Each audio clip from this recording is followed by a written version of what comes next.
एक समय की बात है, एक गांव में एक सेठ रहता था। वो हताश होकर आत्महत्या करने की कोशिश करता है और तभी उसे एक संत रोक लेते हैं और उसे जीवन में सुख और दुख दोनों को समान भाव से देखने का ज्ञान देते हैं। दोस्तों, वीडियो में आगे बढ़ने से पहले अगर आप चैनल पर पहली बार आए हैं तो चैनल को सब्सक्राइब कर लें। बहुत अंधेरी रात में एक व्यक्ति नदी में कूदकर आत्महत्या करने का विचार कर रहा था। वर्षा के दिन थे और नदी पूरे उफान पर थी।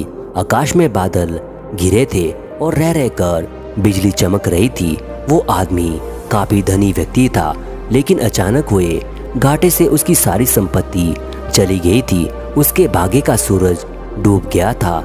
चारों ओर निराशा ही फैल गई थी और भविष्य नजर नहीं आ रहा था। उसे कुछ नहीं सूझ रहा था कि अब क्या करे। तो उसने स्वयं को समाप्त करने का विचार कर लिया और नदी में कूदने के लिए जैसे ही चट्टान के छोर पर खड़ा होकर वो अंतिम बार ईश्वर का स्मरण करने लगा, तभी एक बुजुर्ग ने मजबूत बाहों से उसे रोक लिया। बिजली की चमक में उसने देखा कि एक वृद्ध साधु उसे पकड़े हुए है। उस वृद्ध ने उससे निराशा का कारण पूछा और किनारे लाकर उसकी सारी कथा सुनी। फिर वो हंसकर बोला, तो तुम ये स्वीकार करते हो कि पहले तुम सुखी थे?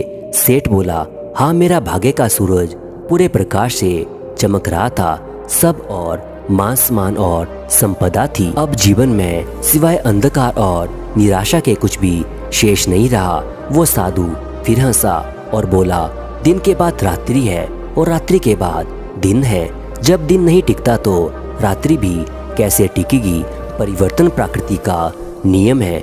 ठीक से सुनो और समझ लो, जब तुम्हारे अच्छे दिन हमेशा के लिए नहीं रहे तो बुरे दिन भी नहीं रहेंगे।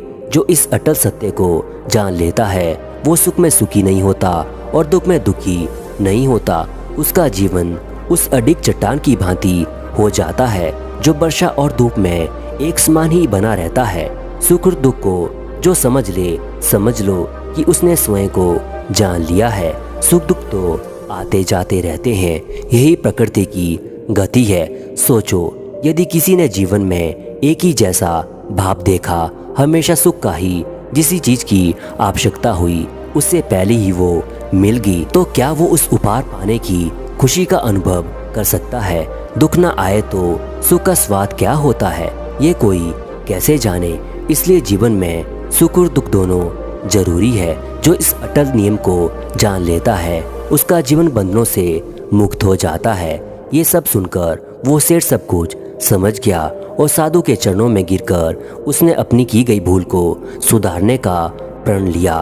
तो दोस्तों, आपको इस कहानी से क्या सीख मिली, नीचे कमेंट में जरूर बताना।